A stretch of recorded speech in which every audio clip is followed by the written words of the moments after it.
قیامت کا دن اتنا بڑا دن، اتنا بڑا دن کہ میں حدیث مبارکہ کی روشنی میں آپ کو سمجھاؤں کہ قرآن کہتا ہے یوم یقوم الناس لرب العالمین، قیامت کے دن لوگوں کو اپنے اللہ کی بارگاہ کے اندر اپنے رب کی بارگاہ میں کھڑا ہونا پڑے گا۔ کون رب؟ جس سے کوئی چیز ہماری چھپی نہیں ہے، یہاں تک کہ ہمارے دل کے بھید کو بھی وہ جانتا ہے۔ جنگل میں، بیابان میں، اندھیرے میں، اجالے میں، کہیں بھی کچھ کرو اس سے کوئی چیز چھپی بھی نہیں۔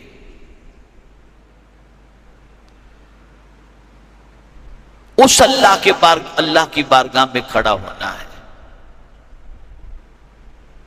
اب میں آپ کو حدیث کی روشنی میں سمجھاؤں۔ کنز العمال کی ایک حدیث ہے، ایک صحابی حضور صلی اللہ علیہ وسلم کی بارگاہ میں حاضر آئے تو آقا کریم صلی اللہ علیہ وسلم نے دیکھا کہ ایک دم تھکے تھکے اترا ہوا چہرہ، زرد چہرہ۔ تو سرکار صلی اللہ علیہ وسلم نے فرمایا کیا بات ہے، تمہارا چہرہ بالکل ایک دم اترا ہوا اور تھکے تھکے سے لگ رہے ہو؟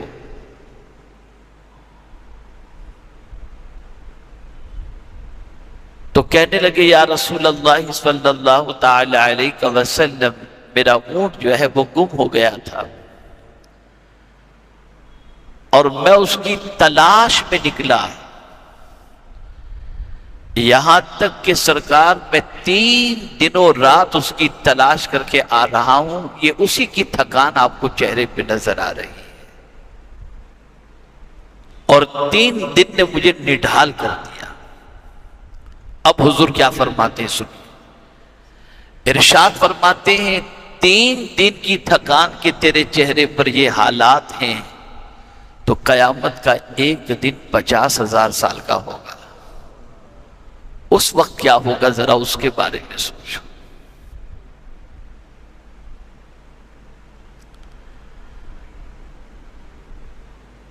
آپ ذرا اندازہ لگائیے،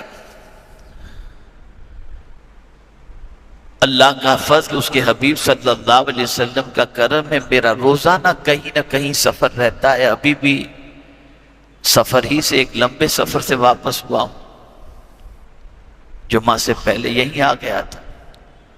ہم جانتے ہیں کہ سفر کیا چیز ہوتی ہے، توڑ ڈالتی ہے سفر انسان۔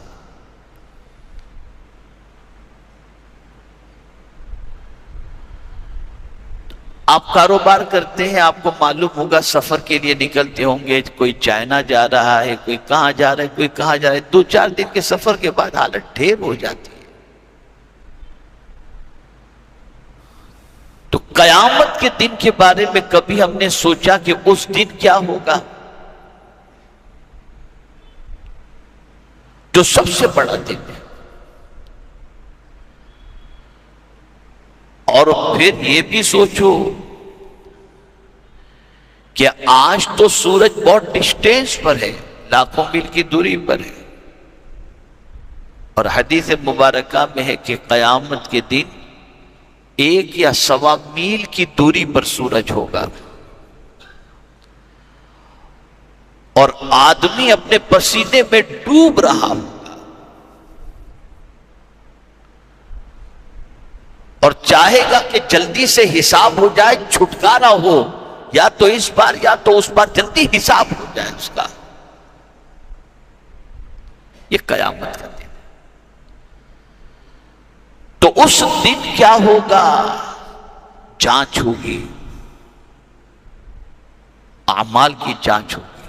بڑی پیاری بات کہنے والے نے کہی، غالباً حضور صلی اللہ علیہ وسلم ہی کا ارشاد ہے یا کوئی قول ہے کسی صحابی کا یا بزرگ کا، کہ آج عمل ہے، حساب نہیں۔ آج آپ سے کوئی حساب نہیں لے رہا، نہ کوئی مولوی صاحب آپ سے حساب لے رہے، نہ امام صاحب لے رہے، نہ مفتی صاحب لے رہے کہ کیا کیا آج کے دن، لے رہے کوئی حساب؟ آپ کے جیب میں آتا ہے سب کچھ کر۔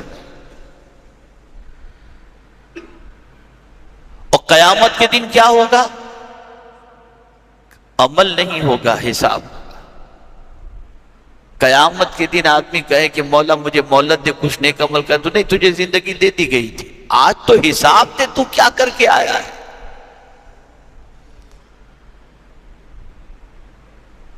تو قیامت کا دن حساب کا دن ہے،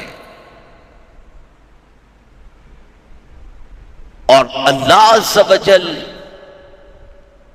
حساب لینے والا ہو۔ تو مجھے یہاں پر ایک واقعہ یاد آ رہا ہے کہ ایک بزرگ بڑی اچھی طریقے سے انہوں نے ایک کپڑا تیار کیا، جیسے لوم وغیرہ میں تیار ہوتے ہیں، کچھ گھر میں تیار ہوتے ہیں، آدمی بناتا ہے، لکھنوی کام وغیرہ آپ دیکھتے ہوں کہ ہاتھوں سے کرنے کا کام ہوتا ہے۔ ایک بزرگ نے بڑا اچھا کپڑا تیار کیا، اور ان کو یقین تھا کہ میں یہ کپڑا اگر بیپاری کو بیچوں گا تو اچھی قیمت ملے گی۔ تیار کر کے بہت سوار دھوار کر کے اچھا بنا کر کے تیار کر کے لے کر کے گئے۔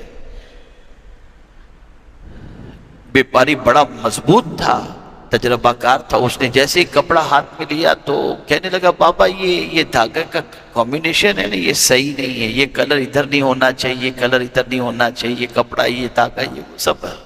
تو بابا رونے لگے، بہت رونے لگے۔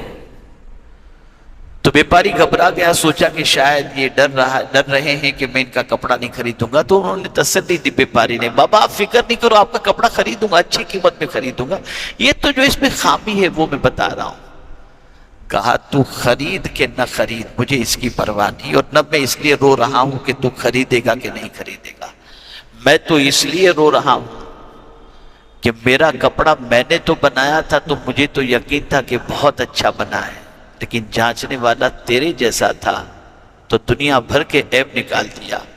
نیکی بہت کر رہا ہوں، جانچنے والا خدا ہے، پتہ نہیں وہ میری نیکی کو قبول بھی کرے گا یا منہ پہ مار دے گا، مجھے نہیں معلوم، مجھے اس تصور نے رلا دیا۔ ڈرو اس دن سے، جو جی میں آئے نہ کرو، سب کا جواب دینا ہے۔ ذرے برابر بھی، اگر ذرہ برابر بھی کچھ کیا ہے اس کا بھی جواب دینا ہے۔ نیکی کیے تو اچھا ہے، برا کیے تو اللہ خیر فرمائے۔ اب جو سمجھانے جا رہا ہوں اس کو سمجھیے۔ جب ذہنی طور پر آپ تیار ہو چکے، اس لیے کہ موضوع اتنا وسیع ہے کہ میں جمعہ کے مختصر سے وقت میں اس کو سمجھا نہیں سکوں گا، تو سرسری طور پر آپ کے ذہن میں یہ بات آ گئی کہ قیامت کا دن سخت ترین دن ہوگا اور وہاں حساب دینا ہے۔ تو اب یہ مجھے بتائیے کہ ہمارا عمل جس کے بارے میں ہم کانفیڈنس کے ساتھ نہیں کہہ سکتے کہ یہ عمل قبول بھی ہے کہ نہیں، کر رہے ہیں، اللہ کے فضل سے امید رکھ کر کے بیٹھے ہوئے، تو پھر قیامت میں کون ہے جو ہماری دستگیری کرے گا؟ آج میں آپ سے ایک سوال پوچھتا ہوں، بلڈر ہو تو کارپوریٹر سے تعلق، کس سے تعلق، اس سے تعلق، کہ کام روکے نہیں، چل جائے۔ بڑا کام کاج ہے تو منسٹر سے تعلق، اور آدمی مائنڈ بناتا ہے کہ کہیں گاڑی اٹکے تو فلاں سے اپنا تعلق ہو تو دقت نہ ہو، اس سے تعلق بنا کے رکھو، یار یہ مصیبت میں کام آتا ہے، اس کی پہنچ بڑی لمبی ہے۔ سوال پوچھتا ہوں، ایسا آدمی کرتا ہے کہ نہیں کرتا؟ بھئی جواب دیجیے آپ میری بھائی، کرتا ہے۔ جس کی پہنچ بڑی لمبی ہو نا، آدمی اس سے بات بنا کے رکھتا ہے، تعلق بنا کے رکھتا ہے کہ یار اس سے تعلقات بنا کے رکھو، کبھی بھی کام پڑ سکتا ہے۔ اور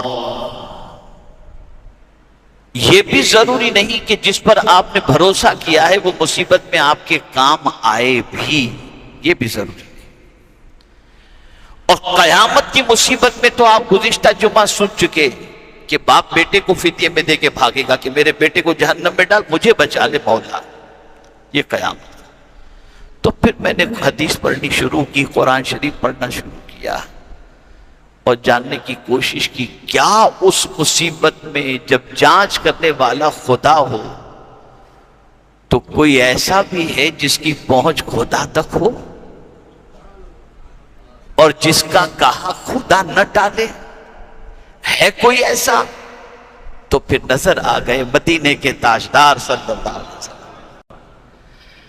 کہ بس وہ ایسے ہیں کہ ان کی بات مولا ٹالے گا ہی، وہ جو کہتے مولا قبول فرما لے گا۔